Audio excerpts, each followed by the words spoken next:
more than 250,000 college kids, each one hell-bent on making the most of their spring break. This town kind of transforms from a sleepy town during the winter into organized madness.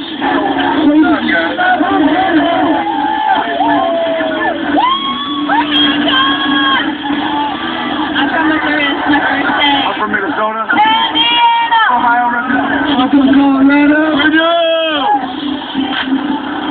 Coming all the way from the University of Dallas, Demivi Uzor and her crew have just driven 12 hours to join the fray. Is that the hangover people? Put my shoes on. All of them are 21 years old, so this is the first spring break they can legally drink. We are here in Panama. We're about to go check into our room and then go eat and finally get drunk. Often considered the spring break capital of the world, this beach hosts more breakers than any in America. Kids spend an average of about $450 each. While they're down here, another $450 on their hotel room and $150 on travel. These kids are impacting the community by $1 billion. With no property tax, the town is utterly dependent on tourism, and this 1 month can haul in more than a third of its local business's annual revenue. No one understands both sides of this impact better than Captain Joseph Coco, a seasoned veteran of 28 spring breaks. You know, our city runs off of sales tax. It's all money that goes in and pays for services. So it's very important for our economy to have these spring breakers here. And it gives a lot of jobs. So it's kind of twofold, taxes and the economy. But it's not without a catch. The beach's law enforcement, emergency services, and businesses will need to band together to keep this party profitable without letting it trample their town. We work at keeping things under control.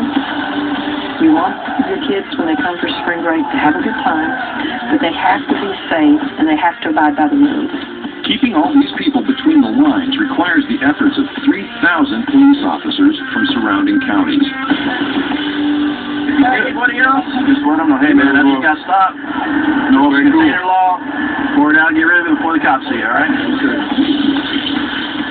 By the first Saturday, the incoming crush of breakers clogs Thomas Drive, the main strip, making life difficult for the locals. They blow the horn, and it's so bad that the windows rattle. It don't get worse than the voice sometimes. It gets really, really bad. Anyhow, I mean, because there's no good to go side little alleys. Start here at night, you know, and that's just. Here's a nice rainy thing. I think we need the National Guard because we need riot patrol. It's pretty bad. They were parked in the street. It's just crazy. You're just looking for a problem to happen. I mean, if the bumper high, you going to back up or go forward to let a fire truck or an ambulance or anybody else get through. The city is attempting a new solution for the traffic problem this year with a $12 million traffic management center. 128, you're on BCD1. All traffic on local volunteer right now.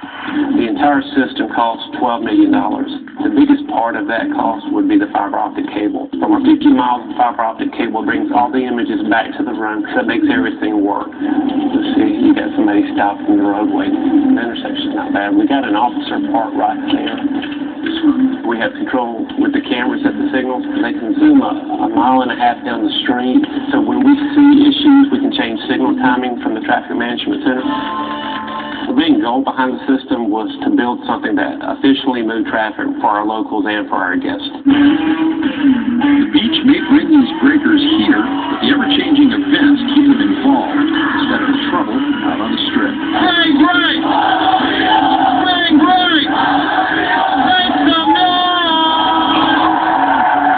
It is also a captive audience for advertising.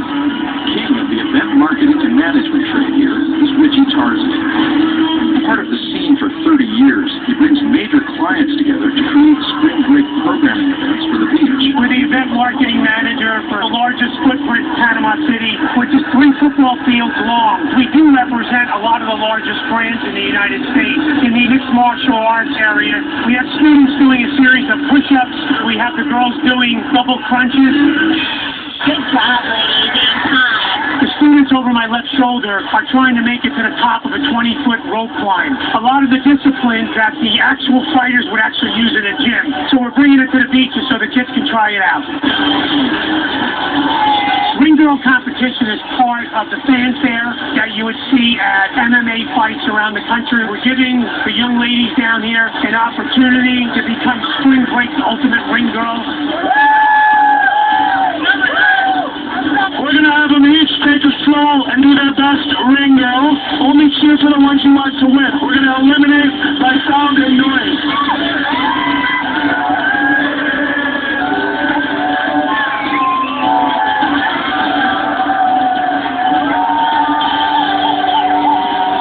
Ring girl winner is number 8, Mallory from the University of Oklahoma.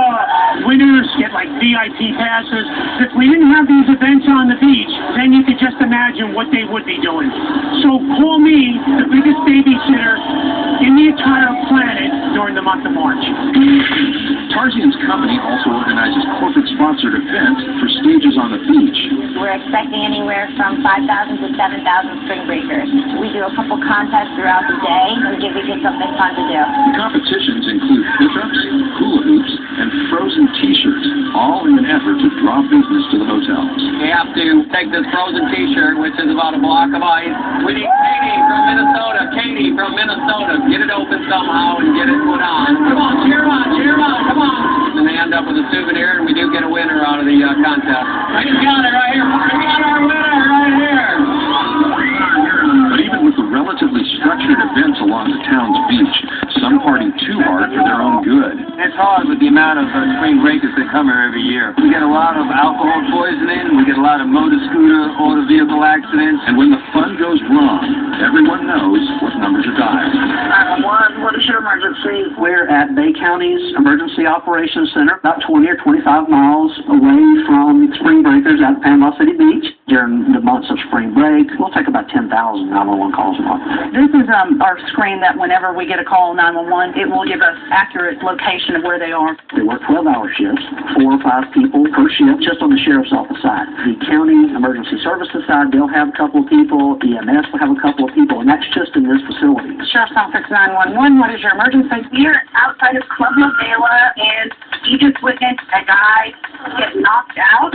He is not moving at all. Okay, let me transfer you to EMS. Stay on the line, please. Fire department will be able to see momentarily. To respond medical emergency, get the patient out. Try rescue two. Responding to ALS. He's hit the face and head and knocked out. He's assaulted, yeah.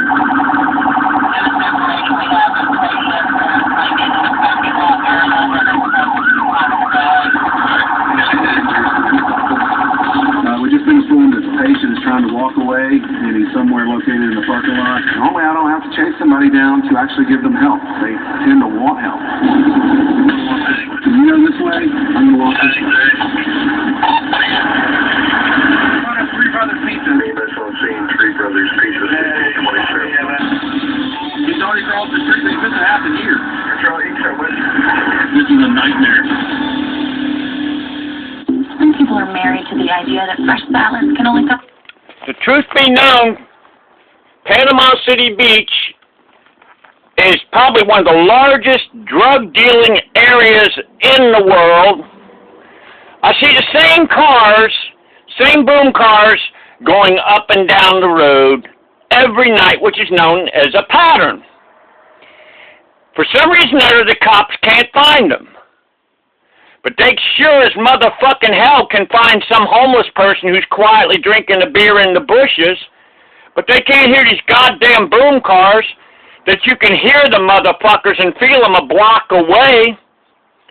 And then we have the crooked court system, beach court system, of where they do not go through the same criminal system as somebody who is not a vacationer, a partier. They let them off with a slap of the wrist. They might say, okay, pick up trash. But a local, they have to go through the system, and the reason why they do that is because mommies and daddies, little precious brats who come down here and spend all kinds of money, they don't want to scare them off. The truth of the matter be, all they'd have to do is put up signs saying, "You're welcome, but your boom car ain't." And that would take care of that problem. But no, they would rather allow these boom cars to come down, destroy the citizens' rights to live in peace. There was one lady in there talking about the whole building rattling and everything like that. I'm sure she feels like she's captured and that she's a prisoner in her own home because of these punks that go all over the place. All they gotta do is put up signs saying, "We hear the boom, we'll take your car." And then have the Florida statutes 932, which is contraband. And then also have on there, the facts are under 80610, interference with emergency vehicles. We will take your vehicle. You'll never get it back. And then on top of that, tell them you give an opportunity to go to their cell phone and tell all their friends, Panama City Beach will not tolerate boom cars, and that they will take them away. And the reason why is because an ambulance can't be hurt. Fire department person can't be hurt in an emergency or something like that, possibly putting the people in danger that's even in the ambulance or anything like that. So the truth of the matter is, if the cops really want to get rid of the boom cars, all they got to do is put up signs, warning signs. Most people, they ain't going to take a chance on losing their cars. This could go all over the United States, declare them as American enemies under 876 of the Florida statutes. Amazingly, the Florida Constitution specifically states unnecessary noise will not be tolerated. Cops, they swear an oath under 876 of the Florida statutes to support and defend the Florida Constitution, but I guess once they do their public servant oath, then they can turn around and lie, which means they're liars. So the truth of the matter is there is a corrupt system that's going on. It's called Spring Break Court that is absolutely corrupt. The Florida Constitution specifically states nobody's above the law. I guess there's an exemption for these mommies and daddies brats who come down here and pickle their brains on alcohol and also consume drugs. Because I see the same motherfucking vehicles going up and down the road, thumping their bass. Then motherfuckers could very easily just do their due. If they've got customers that want to pickle their brains on drugs or something like that, why can't they do it quietly? Or is that their way to advertise for more customers?